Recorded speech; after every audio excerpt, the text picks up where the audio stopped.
If you've got $10,000 sitting in a savings account right now, I have bad news for you. You're watching it disappear. Slowly, quietly, in a way your bank statement will never tell you about. By the end of this video, you're going to look at that safe number in your account completely differently, and honestly, once you see this, you can't unsee it. Let's start with the trap almost everyone falls into. You open a savings account. You put money in. Every month, you check the app, and the number goes up a little.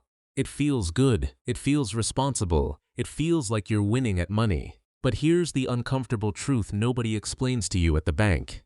The number going up and the value going up are two completely different things. And the gap between those two things, that's where your wealth quietly leaks out. This is inflation. And I want to be clear, this isn't some abstract economics term you half remember from a textbook. This is the single biggest, most underestimated threat to your financial future. Not because it's dramatic. Not because it crashes your account to zero overnight. But because it's invisible. It doesn't send you an alert. It doesn't show up as a withdrawal. It just erodes what your money can actually do, year after year, while you're busy feeling good about the balance on your screen.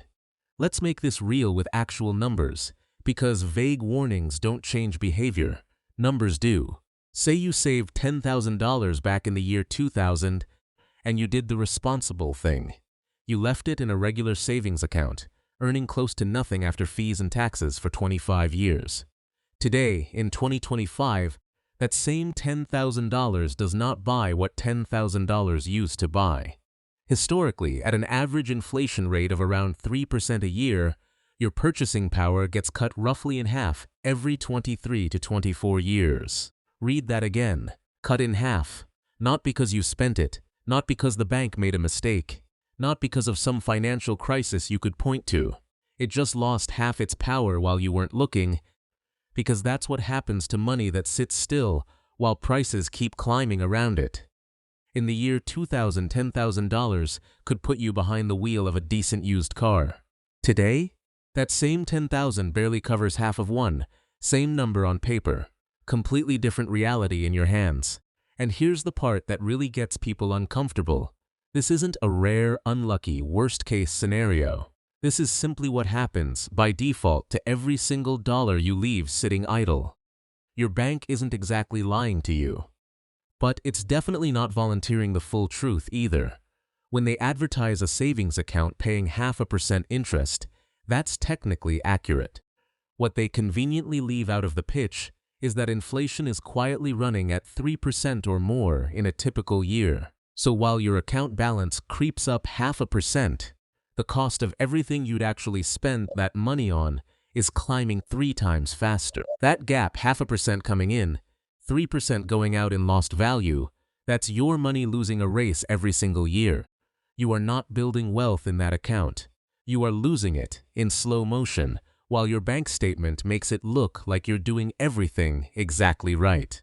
And this is precisely why so many financially disciplined people who never touch their savings, who feel proud every time that number ticks up, who genuinely believe they're being responsible, still feel like they're falling behind. Because in real purchasing power terms, they are. Their effort is real, their instincts about saving are good, but the math working against them is invisible, and invisible math still counts. So how do you actually calculate this kind of risk for yourself quickly without needing a finance degree or a spreadsheet? There's a simple mental shortcut that professional investors have used for decades, called the Rule of 72. Here's how it works. Take the number 72 and divide it by the inflation rate. Whatever number you get is roughly how many years it takes for your money's real value to get cut in half.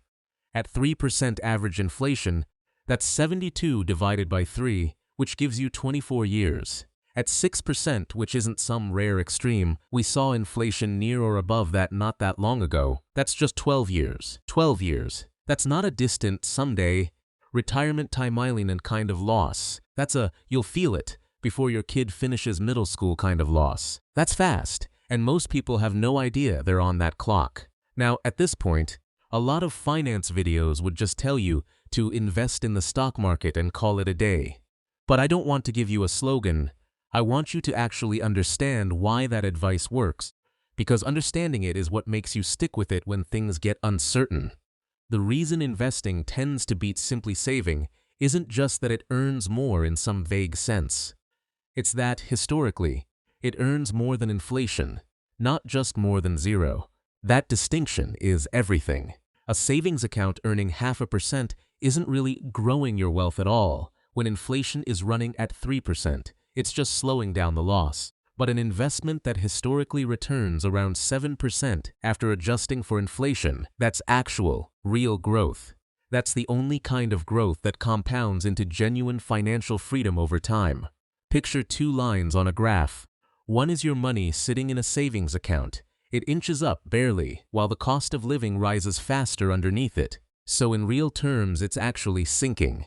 The other line is that same money invested and growing historically in line with the market. It dips sometimes. Sure, it's not a straight line, but over long stretches of time it climbs well above the rising cost of living.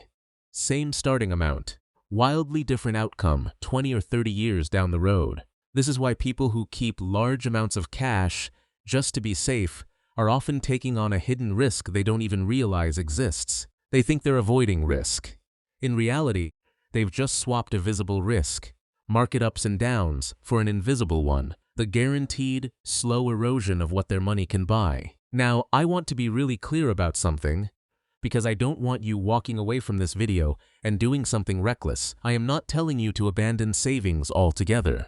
Emergency funds exist for a very real reason: job loss, medical bills, unexpected repairs, life happening when you least expect it. Keeping several months of expenses in cash, accessible and stable, is smart. That's not the money we're talking about here. What we're talking about is the money beyond that. The money you don't need for 5 years, 10 years, 20 years. The money that sits in a regular savings account not because it needs to be liquid and safe, but simply because moving it felt complicated or scary or like a someday project. That money sitting in cash for decades isn't playing it safe. It's just choosing a slower, quieter way to lose. So let's talk about the actual mindset shift, because facts alone rarely change behavior. Identity does. Here's the shift that changes everything. Stop asking yourself, how much am I saving? And start asking yourself, how much purchasing power am I actually protecting? Because here's the difference. A saver just watches a number. A saver feels satisfaction from the digit on the screen going up, without asking what that digit can actually do in the real world, 5 or 10 or 20 years from now. But a wealth protector thinks differently. A wealth protector makes sure that numbers still means something down the road, that it can still buy the used car, still cover the emergency, still fund the future it was meant for, not just today, but decades from now. This isn't about becoming a different person overnight. It's about asking one different question every time you look at your accounts. Not how much do I have, but what can this actually do for me, accounting for the world changing around it. That one habit, that one reframed question, is the difference between people who feel financially secure and people who actually are. Let's make this even more concrete, because I think it helps to see it play out through two different people instead of just abstract percentages. Meet two savers, call them Person A and Person B. Both are 30 years old. Both have $20,000 saved. Both are proud of that number, and honestly, they should be. Getting to $20,000 saved is genuinely hard, and it takes real discipline. Person A keeps that $20,000 in a regular savings account for the next 30 years, earning close to nothing after taxes and fees. Person B takes that same $20,000 and invests it, letting it grow at a historical average that outpaces inflation. Neither of them adds another dollar. Neither of them touches it. They just let 3 decades pass. By the time they're 60, Person A still technically has $20,000, maybe a little more if their account paid some minimal interest. But in real purchasing power, adjusted for what things actually cost by then, that $20,000 might function more like $6,000 or $7,000 did back when they started. It'll barely make a dent in a single year of retirement expenses. Person B, meanwhile, watches that same $20,000 grow into something that could be worth well over $100,000 in real, inflation-adjusted terms. simply because it was positioned to grow faster than prices were rising. Same starting point, same amount of effort, same amount of time, wildly different outcomes, and the only difference was understanding this one concept and acting on it early. That's the real cost of not knowing this. It's not that person A did anything wrong by saving. It's that saving alone was never designed to build wealth. It was only ever designed to preserve cash for the short term. Mistaking one for the other is probably the most expensive misunderstanding in personal finance, and almost nobody teaches it clearly. It also helps to understand that inflation doesn't hit every part of your life equally, which is part of why it's so easy to underestimate. The average inflation number you hear about on the news is just that, an average. Some things, like electronics, might barely rise in price or even drop over time. But the categories that actually matter most to your day-to-day life, groceries, rent, healthcare, education, have historically climbed even faster than that average in many years. So the official inflation number can genuinely understate how squeezed your actual budget feels, which is exactly why so many people sense something is off, even when the headlines say inflation is under control. This is also why relying purely on willpower and budgeting, without addressing where your long-term savings actually sit, only solves half the problem. You can cut every unnecessary expense, master your budget, and still lose ground financially if the bulk of your savings is sitting somewhere that can't keep pace with rising costs. Discipline in spending and strategy in saving are two completely different skills, and you genuinely need both. So here's what I want you to do. Go check your savings account right now. Look at that number you've probably felt proud of, and instead of just seeing the digits, ask yourself, what could this buy 10 years ago? What will it buy 10 years from now if I leave it exactly where it is? If the honest answer makes you a little uncomfortable, good. That discomfort is useful. That's the signal that it's time to shift from being a saver to being a protector. Because the real goal was never to watch a number climb. The real goal was always to protect what that money can actually do for your life, your freedom, your options, your future. And once you start thinking that way, you stop being someone who just saves money, and you become someone who actually builds wealth. If this shifted the way you think about your own savings account, that's exactly what this channel is here for.